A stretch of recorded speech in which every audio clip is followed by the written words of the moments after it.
Hey, what's up, friends? My name is John, but people on the internet call me Narwhal, and today we're here to talk about Guardians of the Galaxy. I'm currently in the middle of a challenge where I'm watching through every single superhero movie ever made, and we're in the middle of the MCU right now, and let me just say, this movie was pretty fucking awesome. I really think there's an art to something being just fun. You know what I mean? Some movies are just funny. Some movies are intense dramas. Some movies are stupid. They're so bad that they're good. But something that I feel like is underappreciated is just the art of being fun. Now, something can be really amazing and also fun, and something can be shitty and be fun. But some movies just aren't fun at all. But Guardians of the Galaxy is like the epitome of fun. Actually, right before recording this video, I wanted to rewatch the intro sequence to kind of talk about it because I remembered it being so great. And the top comment on YouTube said, when the music started playing and the logo came up, I knew it was going to be a good movie. And I couldn't agree more. I think Chris Pratt absolutely crushed it as Star-Lord, or Peter Quill, I think is his name, which is really cool name. It reminds me of Cyndaquil for some reason. Like every time I hear Peter Quill, I think of Cyndaquil. I don't know why, but Cyndaquil always had a special place in my heart. But I really think Chris Pratt and Paul Rudd have both mastered the art of being fun. Their movies might not always be like 10 out of 10s or the most amazing movies in the world, but you know if you're getting Paul Rudd or Chris Pratt, it's at least going to be an enjoyable experience. Usually these movies don't make me actually laugh out loud. Usually when I say I laughed, it's more of like a, I'm laying in my bed watching it by myself and I breathed a little harder out my nose, like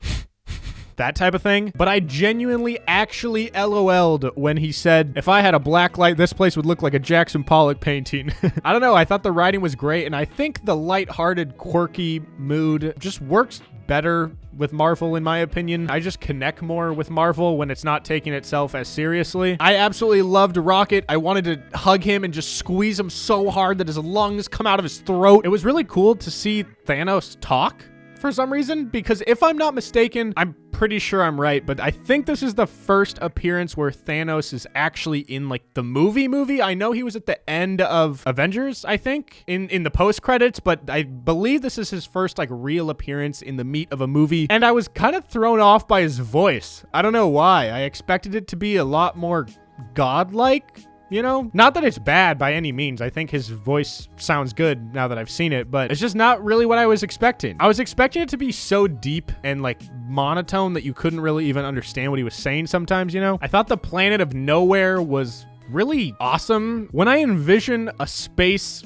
community or civilization, I never picture what it looks like on Asgard in Thor. I kind of picture more of what Nowhere looked like, where it's dark and gritty and kind of grimy, but at the same time, I really loved that the architecture still was like futuristic and didn't look entirely run down everywhere. I don't know, to me, it just felt cool because I was like, I could see this being a real space civilization. Asgard, I don't know, I find it a little hard to believe that a place like that would actually exist, but it probably does. I mean, let's be honest. Like I said, with the lightheartedness, I think that the comedic characters really carry this movie. I mean, they're all funny in their own way, but Drax and Rocket really carry this movie, in my opinion. They're just hilarious. I love Drax's sense of humor. It kind of connects to mine a little bit. I just love the fact that Drax has really no idea what's going on half the time. And I actually really like the themes and the commentary of global warming and climate change. It didn't feel too ham-fisted in here. There's a conversation between Rocket and Star-Lord, and Rocket says, why would you want to save the galaxy? And then Peter Quill responds with, because I'm one of the idiots who lives in it. And I just think it's put so simply, but it's so important for people to hear. Like, there's a lot of people that either don't believe in climate change or don't care enough about it to do anything about it, but it's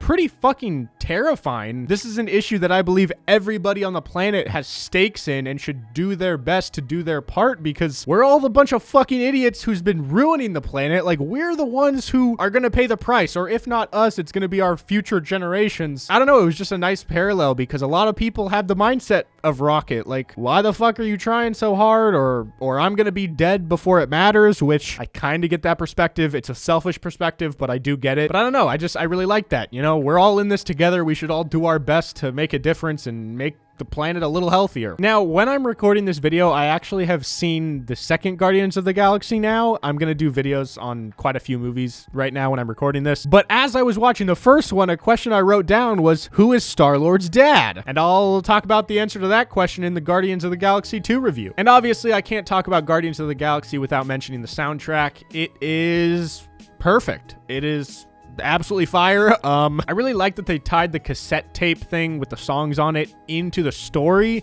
but then it also becomes the soundtrack. I don't know. I'm sure movies have done that in the past, but I just thought it was a cool little Easter egg. No, that's not the term. Not an Easter egg. Just a cool little idea. There's actually this movie that I think just came out on streaming services recently. I'm probably not going to watch it. I don't think it looks that good, but it's basically about this kid who is slowly going deaf, and so he goes on a road trip. He basically creates a playlist of all his favorite songs or all his friends' favorite songs or something, and he listens to it through the whole road trip, like kind of one last hurrah before he goes deaf, I think. And so they kind of did a similar vibe with that movie, and I don't know. It's just a cool little thing that I like about Guardians of the Galaxy. Overall, this movie was super fun. I don't really have any complaints. I mean, it didn't absolutely blow me away in terms of like the story or really any aspect of it. Didn't make me go like, oh my god, this is a piece of like cinematic history. I mean, maybe I would watch it again if my friends threw it on. Like, I'm not gonna complain, but you know, it's a solid movie. It's not an absolutely fucking amazing movie in my opinion, but it's definitely really fun and I had a good time. So with that being said, thank you all so much for watching this review. If you enjoyed it, be sure to drop a like, leave a comment down below letting me know what you thought of Guardians of the Galaxy. And before you leave, you should check out my podcast called Peak to Middle School. It's all linked down below. I upload new episodes literally every single Monday and Thursday with full video versions on YouTube. I think the show is really awesome and underrated, and I'm trying to get more people to go listen to it. So if you enjoy my content, please go check that out. It's all linked down below. I love you. Okay. I was getting a smoothie one day, and there was this really attractive girl making my smoothie, right? I had in my mind, like,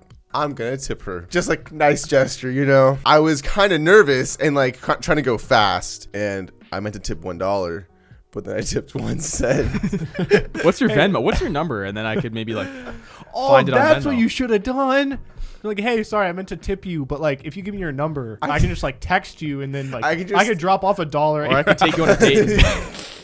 If you give me your address, I can just drop this $1. You give me your number, I can text you, then you can text me your address, and then I can just drive over to your house and give you $1 that I meant to tip you right now. Then maybe we could hang. I think that could work. Yeah, that would have worked. That could have been how I found my wife. Have you been back into that same place? No. All right, I'm gonna go watch Avengers: Age of Ultron. Wish me luck.